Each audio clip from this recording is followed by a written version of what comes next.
I, female, 20 years old, met May, female, 25 years old, through my ex-roommates. My ex-roommate, who is also my friend, lives with May. After frequent visits to my friend's place, May and I became great friends.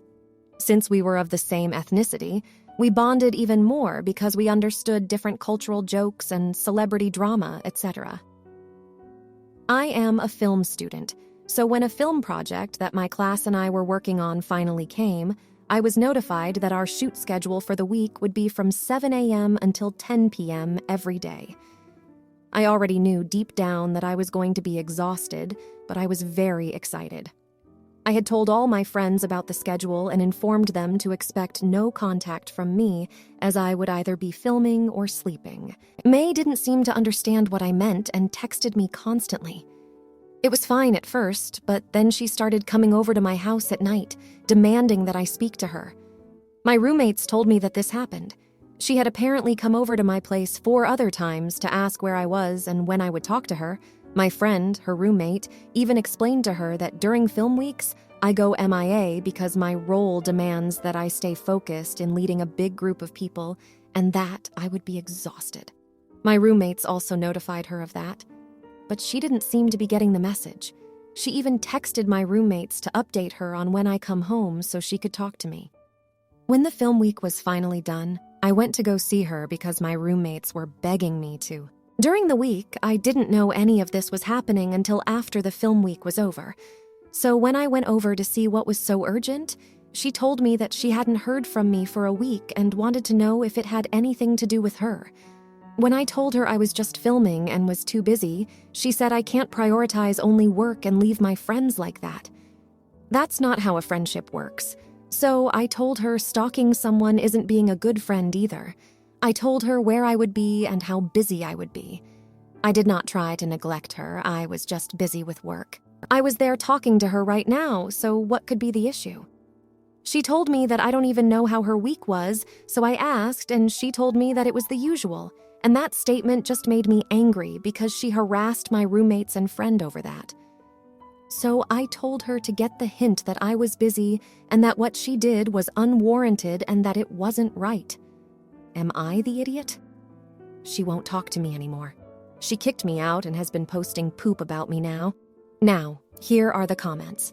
Comment 1, not the idiot.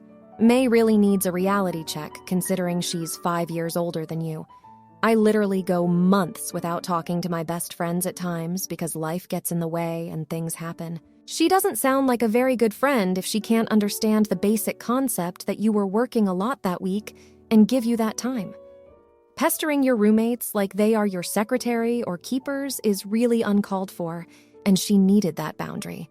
But as for her not talking to you and trash talking about you, don't let it bother you too much. She obviously wasn't a good friend and sounds self-absorbed. Now, for the next story. My wife, 32-year-old female, and I, 31-year-old male, went to have lunch at a sushi restaurant with our son. The waitress asked if we were ready, and my wife answered saying yes after my son said yes as well. I replied saying no, which my wife said she didn't hear me when she texted me about the situation. I was undecided and didn't know what I wanted. I asked the waitress to choose anything for me as I'm not picky. The waitress looked at my wife and then turned to me and asked what I like, which I replied again saying anything as I'm not picky. Text thread. Wife. Why are you leaving it up to the waiter/waitress to order what you can't come up with? It's giving very much flirtation. Me. Because I said I wasn't ready and you kept ordering. No one was flirting. Wife. No, Carlos. No, you did not. And yes, you are and can't grasp that you are. Me. Yes, even our son heard me. Wife. Did you recognize the look she gave me when I said it? Makes the waitresses flirt like that all the time. Disclaimer, my wife and I have been on very bad terms these past couple weeks. Now, here are the comments. Comment 1. She is just picking a fight. Typical witch behavior. Apparently, when a woman does this, she basically wants you to give her a lot of physical affection. I don't know if it's a good idea to use emotional affection, though, because she could use it against you. Comment 2. No, she's looking for poop to get angry about. You just didn't want to hold up the dinner. Comment 3. I figured that. I don't do it often, LOL. Now, for the next story. Hello, Reddit.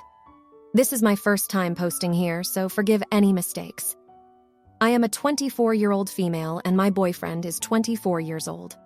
We have been in a relationship for over 2 years now.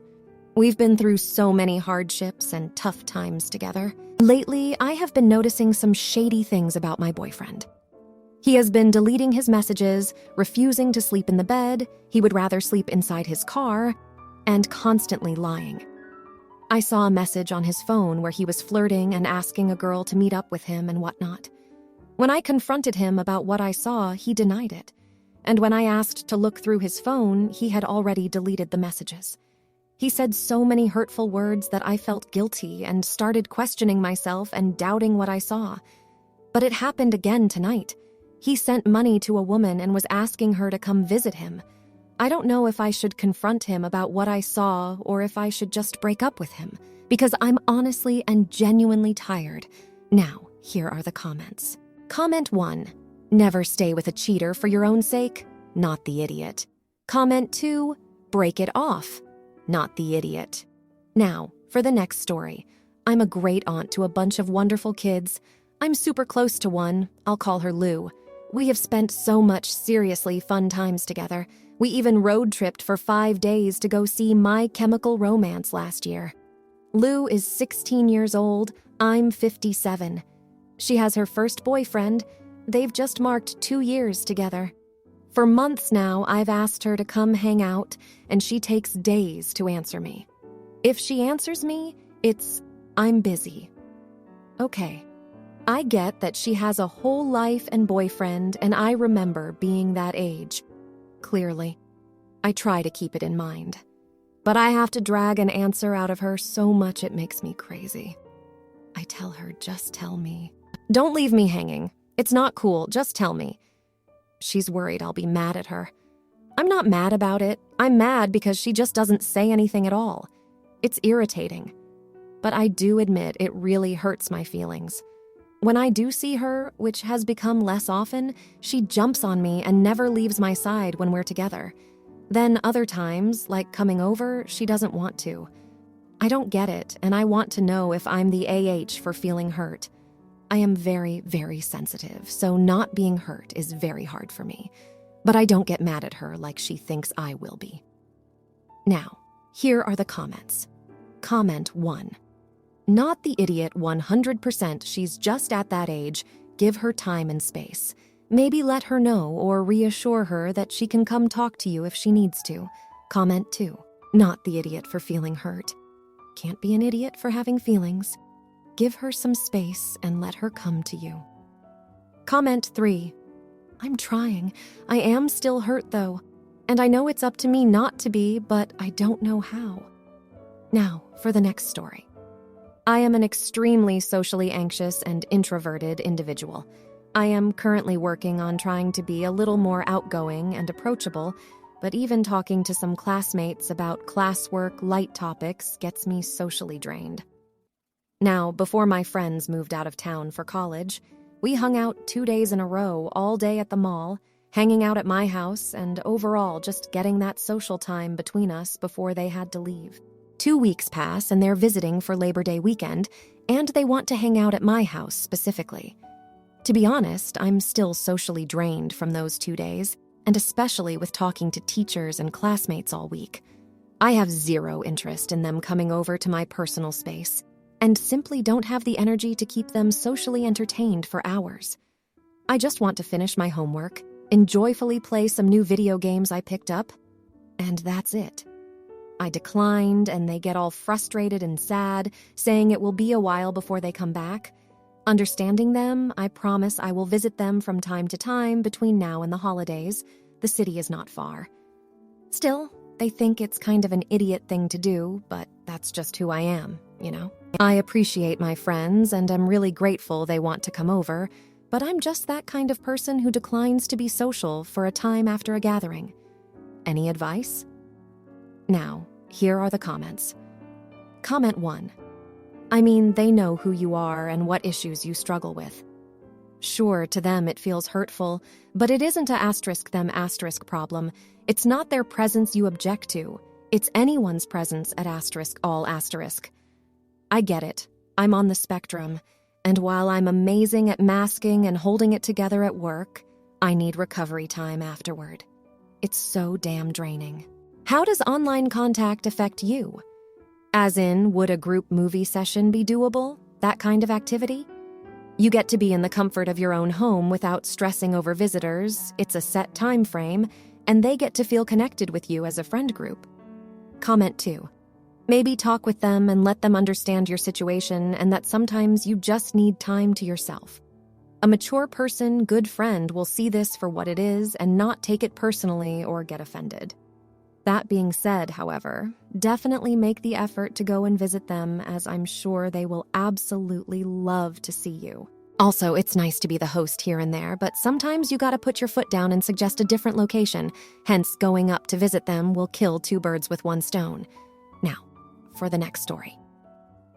My 46-year-old, female 46, sibling Ray, who identifies as non-binary, 42NB, has been low to no contact with our family for 10-15 years. A lot of it has to do with CPTSD from serving in Afghanistan. Our sister Karin, who is 40 years old, 40F, hates Ray and won't speak to them. Our mom, who is 68 years old, 68F, loves Ray, but Ray won't speak to her. I'm the only family member left that Ray speaks to since our dad passed away in 2019. Karen often pokes for information about Ray. She's just nosy. She hates Ray as much as Ray hates her. Our mom dearly loves Ray and misses them. She often guilts me for information or asks me to encourage a reconciliation. There is definitely some emotional manipulation there. A few years ago, Ray experienced an unexpected medical issue. They're fine, but it turns out to be a hereditary thing we didn't know about. Because Ray isn't a total idiot, they asked me to pass on the information. Now that I've shared a little, it's seen as a free pass to press for info. Karen thinks I'm an idiot for not dishing the dirt. Our mom thinks I'm an idiot for not working towards a reunion. I don't feel like I am. I'm just caught in the middle of a bunch of people I love who have issues to work out. Ray is the only one who has some empathy. Now, here are the comments. Comment 1. Not the idiot. You are respecting Ray's wishes. I wouldn't want to make them feel like they can't trust you or have no family because you gave the family their contact or information. You're doing the right thing. Ray will come forward if they are ready. Comment 2. Not the idiot. Karen is a nosy Parker. I can see her head thrown back in ecstasy at the thought of a bit of juicy gossip. Don't give her any. If your mom wants to reconcile with Ray, that's her responsibility. Nothing to do with you. Comment 3. Not the idiot. Continue with your reasonable boundaries, which are respectful of Ray. Now, for the next story. So my husband and I were carrying in groceries, and I was helping my toddler, who is almost 2 years old, up the steps of our house. As we were going up the steps, one of the yellow kind of wasps started buzzing around me and my toddler. Now, my response to stinging, flying demons is to just stay calm and move slowly. I don't swat at them, and I just try to move away. So this guy is buzzing around us and was very close to my toddler. I hated that, but I didn't want to swat and piss it off. As soon as it flew a bit away, I picked up my toddler and ran inside. When I came in, my husband was wondering why I ran inside in such a hurry and was carrying the baby. So I told him what had happened, and he got angry that I didn't swat at the wasp or grab it. He says I was too worried about me not getting stung and risked our son instead. I said it was buzzing around both of us, and I just didn't want to aggravate it. But now I'm wondering if I made a mistake and should have been more aggressive. Now, here are the comments. Comment 1. Not the idiot. Swatting at wasps in the air is just not smart. No one gets stung if you don't do that. Comment 2. Not the idiot at all. Oh my God, you handled that perfectly. What the heck? Now for the next story. There are a lot of family members in my wife's family. This party is being planned for an aunt of hers. I was asked to be the DJ for the party.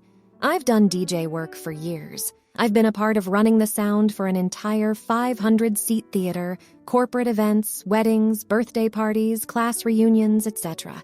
When something like this comes up in the family, I either do it for free or very cheap, compared to anyone else going out to hire a DJ other than me. Another aunt hired me for her wedding. I did it for free, but she wanted to pay me anyway. Everything went great. It always does. Her daughter got married and didn't use me as the DJ. We were at the wedding as guests. The DJ had the exact same light setup that I do. I owned much better speakers, cables, microphones, etc. Her daughter paid $1,400. I would have done it for much less than half that, and it would have been better than what she paid for. Anyway, this party is being planned by multiple people. The aunt that hired me for her wedding asked if I could be the DJ for the party. Sure, it's always fun doing stuff for the family. It's a little over a month away on a Friday night. Today, I looked online to see what the room the party is taking place in looks like.